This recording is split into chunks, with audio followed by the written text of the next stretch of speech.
High বন্ধুরা, আশা করি সমস্ত বন্ধুরা অনেক অনেক ভালো আছেন। আমার নিউ ব্লগে সবাইকে স্বাগত।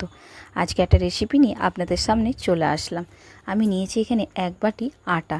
আজকে শেয়ার করছি আটার হালুয়া কিভাবে তৈরি হয়। কড়াতে দিয়ে দিলাম তেল, তারপরে দিয়ে দিলাম তেজপাতা। যতক্ষণ না তেজপাতাটা লালভাবে ভাজা হচ্ছে ততক্ষণ ভাজবো। এই রেসিপিটা মায়ের থেকে শেখা। মা, আমার মাসি সব ছোটোবেলায় বানিয়ে খেত। তবে তখন বলতো আটার পালো, আমি নতুন করে নাম দিয়েছি আটার হালুয়া।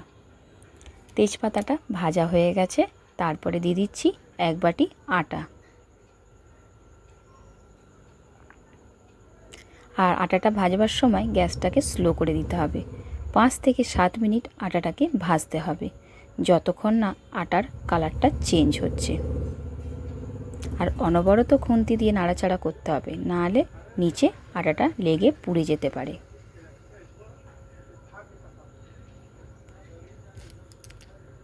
অবশ্যই আপনারাও ট্রাই করবেন,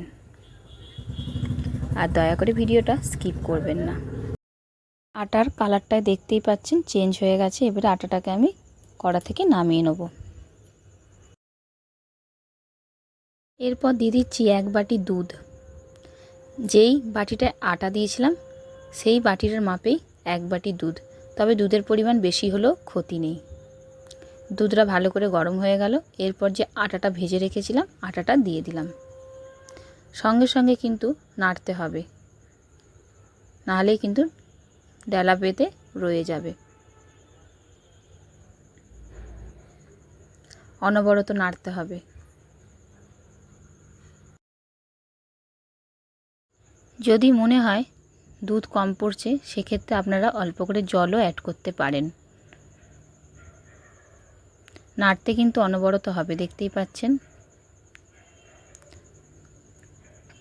বাচ্চা বড় সবাই ভালোবাসবে রেসিপিটা, অবশ্যই ট্রাই করবেন।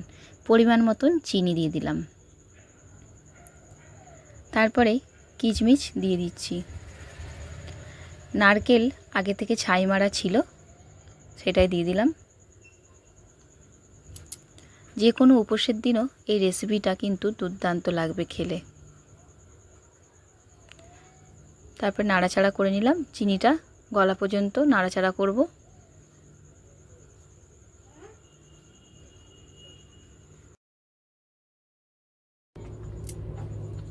আটার হালুয়া তৈরি হয়ে গেছে। ওপরে দিয়ে দিলাম ঘি। এবারে আমি থালায় নামিয়ে নিচ্ছি।